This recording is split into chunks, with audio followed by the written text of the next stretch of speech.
Star stories Telugu. అమూల్య ఒక పేదింటి అమ్మాయి. తను అడవిలో కట్టెలు కొట్టి తన తల్లిదండ్రులను పోషిస్తుంటుంది. ప్రతిరోజు ఉదయం లేచి అడవిలోకి వెళ్ళి కట్టెలు కొట్టి వాటిని అమ్మగా వచ్చిన డబ్బుతో ఇంటికి బియ్యం, పప్పు లాంటి నిత్యావసరాలు తెస్తుంది. ఒకరోజు యథావిధిగా అడవిలో కట్టెలు కొట్టడానికి వెళ్తుంది. రాజు ఒక వైల్డ్ లైఫ్ ఫోటోగ్రాఫర్. తనకి కూర్చొని తిన్నా సరే తరగనంత ఆస్తి ఉంది. అయినా తను తన ప్యాషన్ అయిన ఫోటోగ్రఫీ కోసం కష్టపడుతుంటాడు. అలా అడవిలో ఫోటోలు తీస్తుండగా ఒక కుక్క అతన్ని కరిచేస్తుంది. అతను గట్టిగా అరవడంతో అది విన్న అమూల్య అక్కడికి పరిగెత్తుకొని వస్తుంది. రాజును కుక్క కొరకడం చూసి తనకి ప్రథమ చికిత్స చేసి తన ఇంటికి తీసుకెళ్ళి నాటు వైద్యం చేస్తుంది. చాలా ధన్యవాదాలు అమూల్య గారు, మీ మేలు ఎప్పటికీ మర్చిపోలేను అంటూ అక్కడి నుంచి తన ఇంటికి వెళ్ళిపోతాడు రాజు. తన బెడ్పై కూర్చొని అమూల్య గురించే ఆలోచిస్తుంటాడు. ఎంత మంచిగా ఉంది ఆ అమ్మాయి. తను నాకు చాలా సహాయం చేసింది. మంచి అందంతో పాటు గొప్ప మనసున్న అమ్మాయి. రాజు అమూల్య కోసం ఫోటోలు తీసే వంకతో రోజు అడవిలోకి వెళ్ళి అమూల్యతో పరిచయం పెంచుకుంటాడు. అలా కొన్ని రోజులు గడుస్తాయి. ఒకరోజు అమూల్య, ఏంటిది, దీంతో ఎలా ఫోటోలు తీస్తారు? దీన్ని ఇలా పట్టుకొని ఈ బటన్ నొక్కితే ఫోటో తీస్తుంది.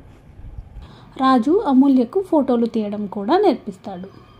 అలా కొద్ది రోజులు అమూల్య రాజుల స్నేహం కొనసాగుతుంది.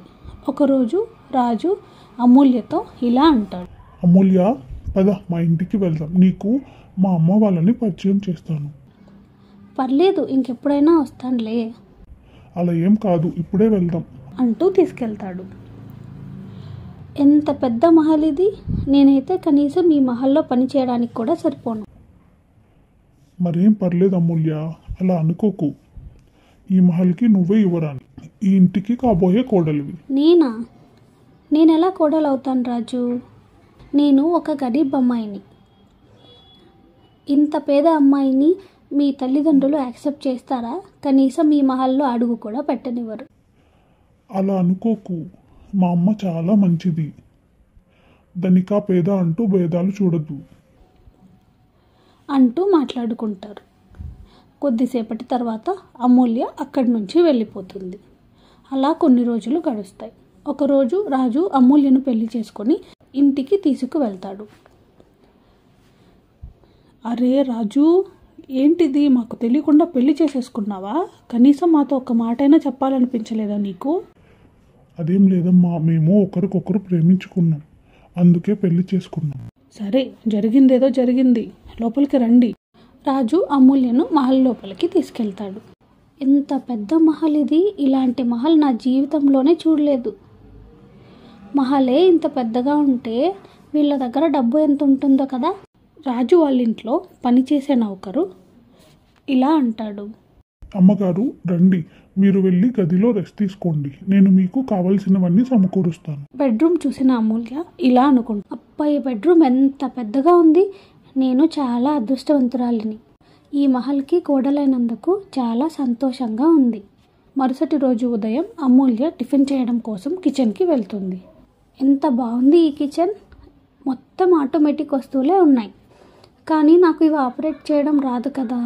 అమూల్య ఆ మెషిన్లు ఆపరేట్ చేయడం తెలియకుండా చేయి కాల్చుకుంటుంది. వీటితో ఉండడం నా వల్ల కాదు. నాకు అలవాటైన స్టవ్ పైన టిఫిన్ చేసి అందరికీ వడ్డిస్తాను అంటూ స్టవ్ పైన అన్ని టిఫిన్లు చేసి అందరికీ వడ్డిస్తుంది. అమ్మా, నేను పని మీద కొన్ని రోజులు బయటకు వెళ్ళి రావాలి. అమూల్యకి ఇక్కడ మనుషులు, మహల్ అంతా కొత్త కదా. నువ్వే తనని చూసుకోవాలి. బాబు, నువ్వేం వరి అవ్వకు, నేనున్నా కదా, చూసుకుంటాలే. రాజు బయలుదేరగానే అమూల్య మహల్ లోపలికి వస్తుంది. ఒక అందమైన పూల కుండీని చేతిలో తీసుకుంటుంది. అరే, ఇంట్లో ఉన్న సామాన్లన్నీ పాడు చేస్తావా ఏంటి నువ్వు?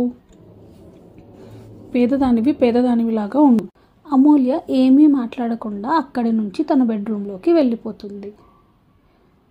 అమూల్య అత్తయ్య కూడా అమూల్య వెనకాలే బెడ్రూమ్ లోపలికి వెళ్తుంది. ఏ గరీబ్ అమ్మాయి, లే పైకి లే, ఒక పేదింటి అమ్మాయివి నా ఇంట్లో ఉండటం నాకు ఇష్టం లేదు. నేను చెప్తాను నువ్వు ఎక్కడ ఉండాలి అని. ముందు లే. అత్తయ్య, ఆయన కూడా లేరు కదా, ఆయన వచ్చాక ఆయనతో పాటు వెళ్తాను. వాడు నా కొడుకు, నేను చెప్పినట్లే వింటాడు.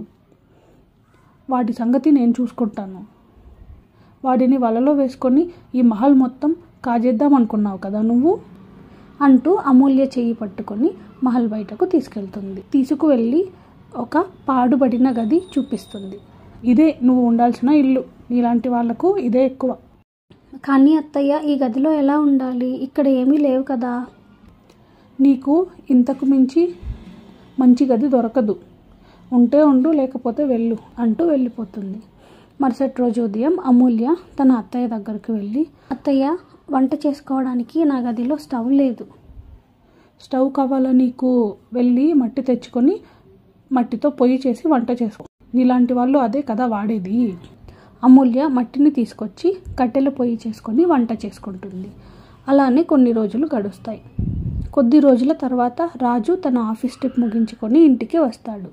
అమూల్య, ఎక్కడ ఉన్నావు? నీకోసం మంచి గిఫ్ట్ తీసుకొచ్చాను. అమూల్య మహల్లో కనపడకపోవడంతో తన నౌకర్ని అడుగుతాడు. వెంకన్న, అమూల్య ఎక్కడా కనిపించడం లేదు. లేదు బాబు, నాతో రండి, నేను మిమ్మల్ని అమూల్య గారి దగ్గరికి తీసుకువెళ్తాను. వెంకన్న రాజుని అమూల్య ఉంటున్న గది దగ్గరికి తీసుకువెళ్తాడు. అమూల్య, ఇదేంటి ఇక్కడున్నావు నువ్వు? అమూల్య ఏడ్చుకుంటూ జరిగిన విషయం చెప్తుంది. ఇంతలో రాజు వాళ్ళమ్మకు విషయం తెలిసి అక్కడికి వస్తుంది. బాబు రాజు, ఎలా ఉన్నావు? అదంతా తర్వాతమ్మా. ఏంటమ్మా ఇది? నేను నీకు అమూల్యను బాగా చూసుకోమని చెప్పి వెళ్ళాను కదా, ఇదేనా నువ్వు చూసుకునేది? పైగా తను అసలు ఒట్టి మనిషి కూడా కాదు ఇప్పుడు. బాబు, అది పేదింటి అమ్మాయి కదా అని. అయినా తను గర్భవతి అనే విషయం నాకు తెలీదు. అయితే మాత్రం సరే, ఇకపై నేను నా భార్యతో కలిసి ఈ గదిలోనే ఉంటాను. నువ్వు ఒకటే మహల్లోకి వెళ్ళి డబ్బు తిని డబ్బులోనే బతుకు. అదేంటి బాబు అలా అంటావు? నేనేం చేసినా నీ మంచికే కదా. నిన్ను వదిలి నేను మాత్రం ఎలా ఉంటాను? నాకు తప్పు తెలిసొచ్చింది. మనందరం కలిసి మహల్కి వెళ్ళిపోదాం. అమూల్య కూడా తన అత్తయ్యను క్షమించి మహల్కి వెళ్ళిపోతుంది. పేదింటి అమ్మాయి అయినా గొప్పింటి అమ్మాయి అయినా చూడాల్సింది మనసుని. ఎంత డబ్బు ఉంది, ఎంత డబ్బు తెచ్చింది అని కాదు. మీకు ఈ స్టోరీ నచ్చినట్లయితే లైక్ చేసి సబ్స్క్రైబ్ చేసుకోండి. అలాగే కమెంట్ సెక్షన్లో మీ పేరు మెన్షన్ చేసినట్టయితే మేము మా నెక్స్ట్ వీడియోలో మీ పేర్లను యూస్ చేస్తాం. ఖచ్చితంగా సబ్స్క్రైబ్ చేసుకొని మీ పేరు కమెంట్ సెక్షన్ మెన్షన్ చేయండి.